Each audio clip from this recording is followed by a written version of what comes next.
Enough is enough. There is fraud and abuse, and it needs to अब शायद हर बच्चे का कनाडा का ड्रीम पूरा ना हो पाए. significantly limiting visas, but it'd also be a mistake to invite them to come to Canada. There is fraud and abuse, and it needs to. September 2024, we are prepared to take necessary measures, including significantly limiting visas, graduation work permit holders, an additional 18-month open work permit if needed, and we won't be extending that policy after that. Hello guys, I am योरदा अरमान.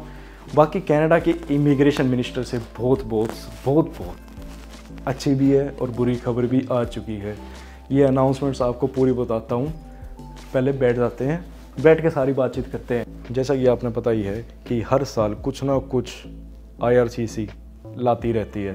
तो इस साल अभी कुछ दिन पहले ही तो Canada immigration minister ने ये रूल अनाउंस करे हैं जो कि सीधा इम्पैक्ट मारेंगे 2024 में जो भी बंदे आने वाले हैं.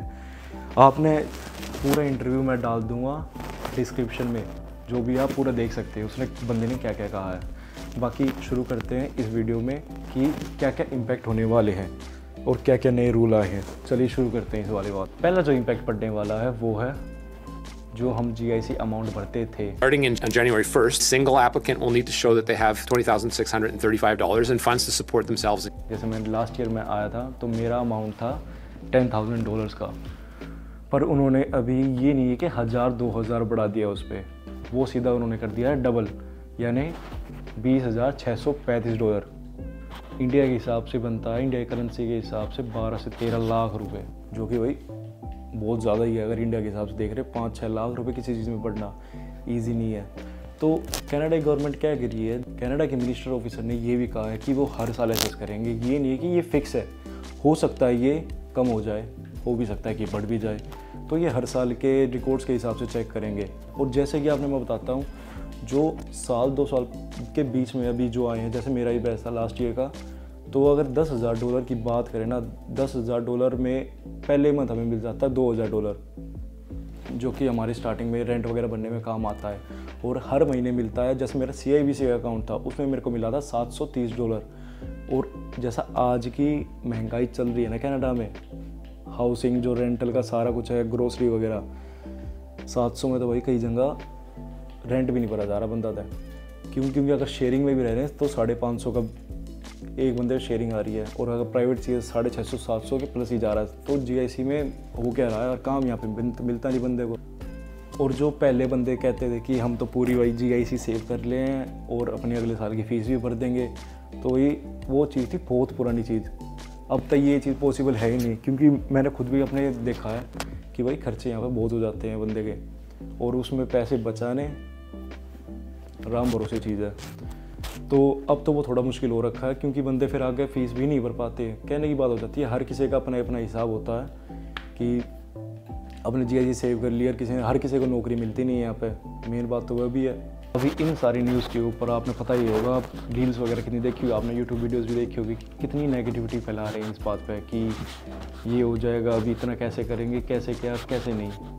और आपने पता ही है, अगर अब बंदा इतना पैसा लगा के जा रहा है तो थोड़ा अच्छे इन्वायरमेंट में तो जाएगा जहाँ अच्छा टेम्परेचर हो, अच्छा वेदर हो. तभी थोड़ा इमेज चेंज हो रही है, बंदों का पर्सपेक्टिव चेंज हो रहा है ऑस्ट्रेलिया और कनाडा, लंदन को देखने में. तो गवर्नमेंट ने कुछ ना कुछ तो करना था ही, थोड़ी तो रिस्ट्रिक्शन बढ़ानी थी ताकि थोड़ा कंट्रोल में आए यहाँ पे बंदों का आना. अभी के टाइम पे ये भी प्रिडिक्ट किया जा रहा है कि 2024 में जो बंदे आने वाले हैं स्टूडेंट्स हमारे, उनमें भी एक डाउनफॉल देखने को मिलेगा. क्योंकि हर किसी के हिसाब में नहीं होता कि भाई इतना पैसा लगा के वो कनाडा आ जाए. ये कोई इजी चीज़ नहीं है.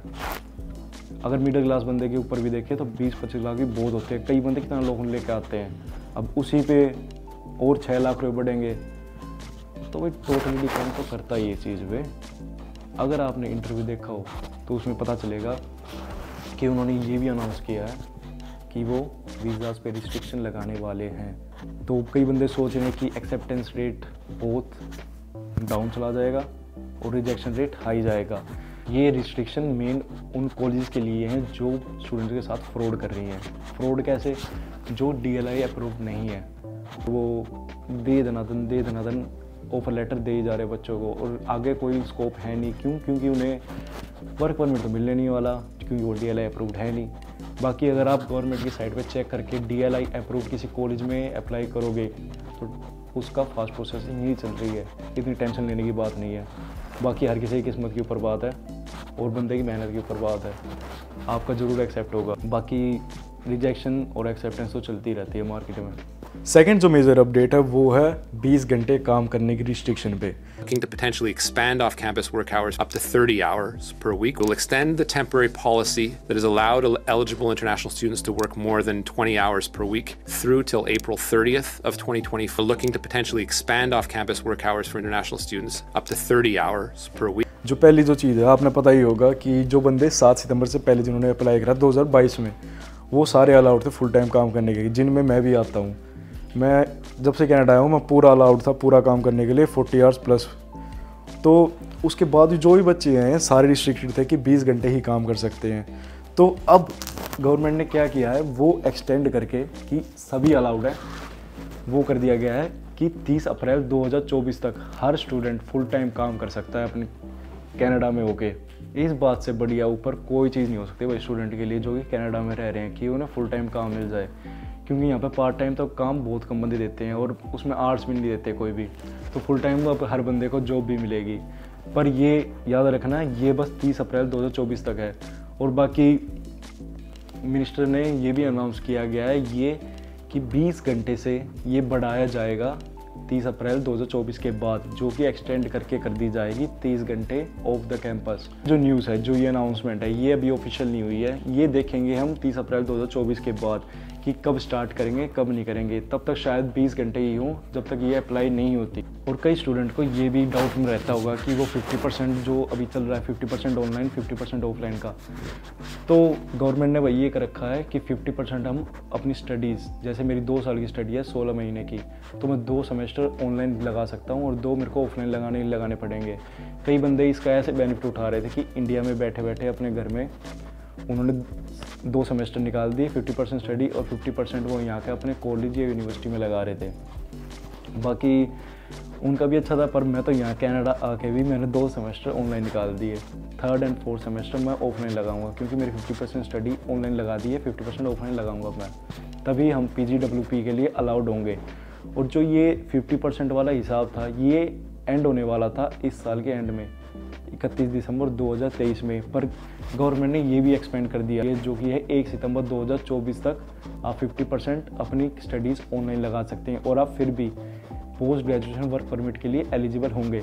और इसके बाद जो तीसरा हमारा मेजर अपडेट है वो है वर्क परमिट एक्सटेंशन। हाँ जी, वर्क परमिट एक्सटेंशन। जैसा कि आपने पता होगा कि हमारे स्टडी के बाद 16 महीने की स्टडी करने के बाद हमें मिलता है 3 साल का वर्क परमिट। तो गवर्नमेंट इतनी सपोर्टिव है तो क्या करती है, कोविड के बाद से वो 18 महीने का एक्सटेंशन देती थी। जो भी बंदे अगर वर्क परमिट पूरा हो जाता है तो उसे ये भी ऑप्शन था कि वो 18 महीने अपनी वर्क परमिट एक्सपेंड करवाए, और उसके लिए इजी हो जाता था कि हाँ अब तक PR नहीं हुआ, आगे PR हो जाएंगे। और गवर्नमेंट ने इस पे भी एक रिस्ट्रिक्शन लगा दी गई है कि जो हम एक्सटेंशन देते थे अब हम वो एक्सटेंशन नहीं देंगे। ये है, अगर आपने 31 दिसंबर 2023 से पहले आपका वर्क परमिट एक्सपायर हो रहा है तो आप एलिजिबल हैं उस चीज़ के लिए कि आप 18 महीने अपना एक्सटेंड करवा सकते हैं। मेन प्रॉब्लम हो जाएगी जो जनवरी में जिनका वर्क परमिट एक्सपायर हो रहा है वो अलाउड नहीं होंगे अब एक्सटेंड करवाने के लिए। बाकी कनाडा की इमिग्रेशन मिनिस्टर ने कॉन्फ्रेंस में बहुत कुछ बातें की थी और बहुत सारे क्वेश्चंस के आंसर भी दिए थे। आपको अगर पूरी वीडियो देखनी है इस कॉन्फ्रेंस की तो उसका लिंक मैं डिस्क्रिप्शन में डाल दूँगा। अब ये जो GIC का अमाउंट इतना बढ़ा दिया गया है, इससे स्टूडेंट की तो भाई जेबें खाली होने वाली है। कहाँ 6 लाख रुपए GIC दे रहे थे, अब 12-13 लाख रुपए GIC देने के पड़ेंगे। और ये भी है कि कई बंदे, और हो सकता है कि अब कनाडा का ड्रीम ही रह जाए कई बंदों के लिए। बाकी ये चीज़ें देखी जाए जो कि अनाउंसमेंट की गई है, इसमें हर बंदे के थोड़े पॉजिटिव्स भी हैं और हर बंदे के नेगेटिव थॉट्स भी आ रहे हैं। इस पर इन अनाउंसमेंट से कई बंदों की तरफ से पॉजिटिव थॉट्स भी आ रहे हैं और इस बात पे कई बंदों के नेगेटिव थॉट्स भी आ रहे हैं। बाकी कनाडा ने ये चीज़ तो करनी थी। बाकी आपका काम क्या है? आपका काम है मेहनत करते रहना और टेंशन ना लो। कनाडा का ड्रीम ही नहीं रहेगा, क्या पता आप और अच्छी कंट्री में चले जाओ। तो फालतू की बातें छोड़ो और अपने मेहनत पे ध्यान दो। ये सारे अपडेट्स ला के कनाडा शायद अपने अच्छे दिन फिर से वापस लाने की तैयारी कर रहा है। बाकी और कनाडा की ऐसी ऐसी अच्छी वीडियोज़ के लिए द अरमान के चैनल को सब्सक्राइब करना ना भूलें और इंस्टाग्राम पे ज़रूर फॉलो करें। उसका लिंक मैं डाल दूंगा अपने डिस्क्रिप्शन में और उस कॉन्फ्रेंस का लिंक भी डिस्क्रिप्शन में ही है, ज़रूर चेक करना। मिलता हूँ आपसे किसी और वीडियो में, किसी और शॉट पे। द अरमान।